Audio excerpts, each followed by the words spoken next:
Now, like this bubble tube, you may find that your controller is built into the base of the tube, or it's more likely that it's on the wall near the tube itself. All these controllers are the same, so let me show you how they work. When you first switch on your bubble tube, it should do this. And then it will automatically switch itself on.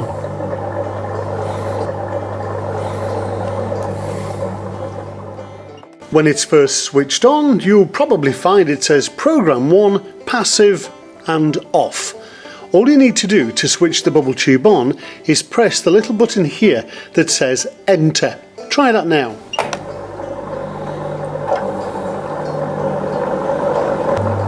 Now, presuming your bubble tube is in Program 1, Passive, let's just switch it off. You do that by pressing the Enter key. The Enter key is effectively the on-off switch. If you want the bubble tube to switch on, press there. If you want it to switch off, press there. If you look on the screen, you'll see it says timer 10 seconds. Now that is the amount of time that it will stay on one colour when it's in passive mode. In other words, it'll stay red for 10 seconds and it'll go blue for 10 seconds. Now, you can change that time by pressing either the up arrow or the down arrow on the program button just on the right of the screen. Just have a play with that and you'll find that you can make it change colour quickly or you can make it change colour slowly. Now, to change the modes of operation, make sure your bubble tube is turned off. If it's switched on, simply press Enter to switch it off. Now what we're going to do is we're going to look at the program arrows. If you go up 1, that puts it to program number 2, step colour. So when I actually press the switches on the front of the tube, you can see the colours just step. It doesn't matter which one you press, it will keep stepping through those colours. Now what you can do is take a low profile switch or any switch and plug it into any one of the sockets on the front of the bubble tube adjacent to the colours. Now the step function will work as if you were pressing the buttons on the front of the bubble tube. It's really easy and it doesn't matter which socket you actually plug this switch into. To switch off the bubble tube, press the Enter button once and it turns it off. Now with a single switch still plugged into the bubble tube, I'm going to show you how to use the next mode of operation, which will be Program 3, and it's going to be called Latched. So this time let's go from step colour, making sure it's switched off, and we're going to press the up arrow on the program button. And you can see there it's gone to Latched. Let's now switch the bubbles on. And now with the switch plugged into the bubble tube, we press this button, and away it goes. The bubble tube switches on. So now with the switch plugged into the bubble tube, we press it once and it switches on the bubbles. Press it again and it switches them off. So this is a latched mode. Once for on and once for off. Try it yourself.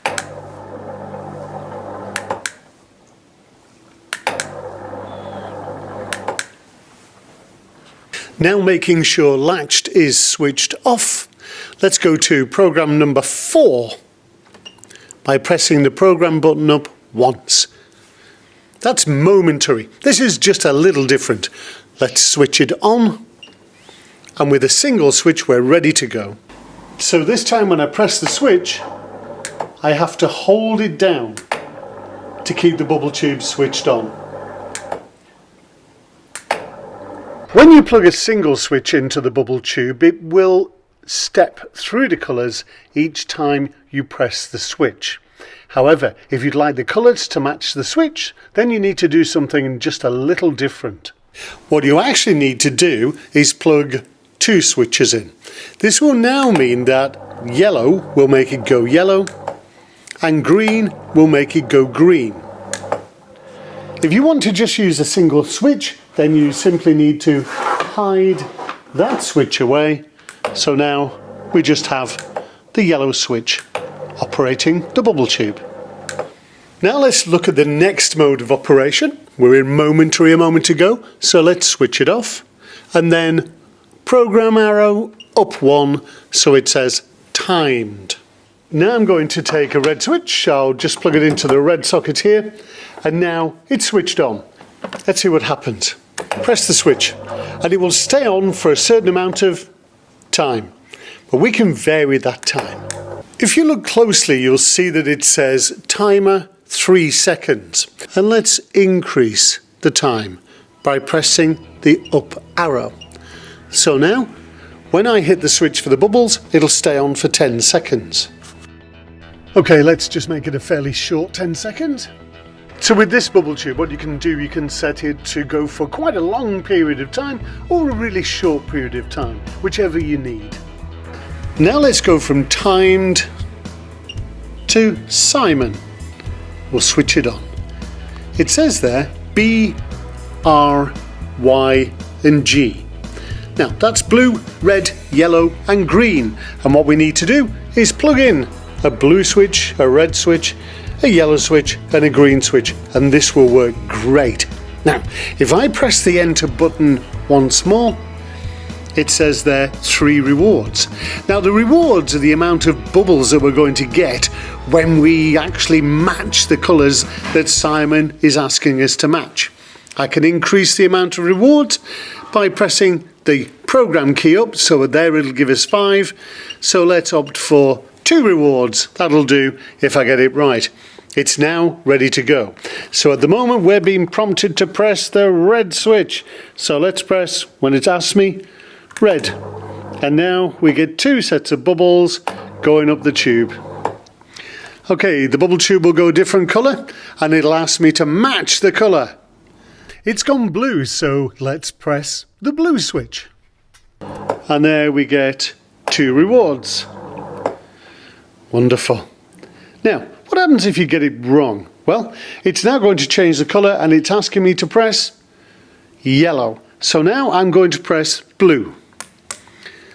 The bubble tube turns blue, but I get no rewards at all. So I'll try pressing red. The bubble tube turns red, but no rewards at all. So it still wants me to go yellow. So let's press yellow and we'll get 2 lots of rewards straight up there. If you want to select your own colours, you can do. Turn Simon on and it says blue, red, yellow, green. Now all you need to do is select the colours you want. So let's say I just want red and I just want green. So now it's going to work with just 2 switches, red and green. So now Simon will just prompt me with 2 colours, red and green. And I've also set this, just for a change, for 3 rewards. So I got red correct there. Now it may ask for red again, but it might ask for green. But if I get it wrong, nothing will happen. So it's just the same. Press green, I've got it right, and in this case I get 3 rewards. Simon can be a really good game for matching skills, for turn taking and colour recognition. Let's look at the next mode. With Simon switched off, I'm going to go program and then up, and it says colour mix 4 switches off. Now I'm just going to switch it on, and I actually have 4 switches plugged in. It's blue, red, yellow and green, and all that's going to happen now is when I press a combination of the 2 switches, the bubble tube will go that colour. So now if I press blue and red, we'll get purple. Red and yellow will give us orange, and so on. So you can mix your colours as if you're mixing paints. Switch that off, move it on to the next mode, and now it's 3 switches. But now it's RGB, red, green and blue, the way we mix light. So let's take the yellow switch out. Let's turn it on, and now what I'll do, press red, it goes red. But this is RGB, ignore the yellow. If I press blue and red, it'll definitely go purple. If I press green and blue, it'll go a kind of yellowy orange colour. So you can mix your colours around just by playing with the different switches, and you get a true colour mix. So this can be wonderful for science experiments and things like that. Of course, instead of using standard switches with the bubble tube, you can use the 9-way keyboard. Now, I would watch the movie about how to operate this keyboard to see fully what it does. But just to give you a quick idea, this can operate as one switch, it can operate as lots of different switches. If you have this on 9 switches, the white at the top controls the bubbles in some of the modes that we're going to use. If I go, for example, to a latched mode, I can latch the bubbles on and latch on red. Then I can switch red off. Then I can latch yellow on, or I can latch blue on, but I can switch the bubbles off with the white keypad at the top. So, the 9-switch keyboard adds a lot of functionality to this, but what I suggest you do is switch it on to a particular mode. For example, I could go color mix, and I'll go 4 switches, and now I'll put an overlay over the top. And now I've got blue and red, I've got yellow and red, and I can mix my colours around just using the 4 like that. So watch the keyboard video and that'll show you how to use the keyboard with the bubble tube. The keyboard video will also show you how to use your keyboard and all of the programs we've demonstrated in this video with a remote transmitter. That saves you plugging it into the bubble tube.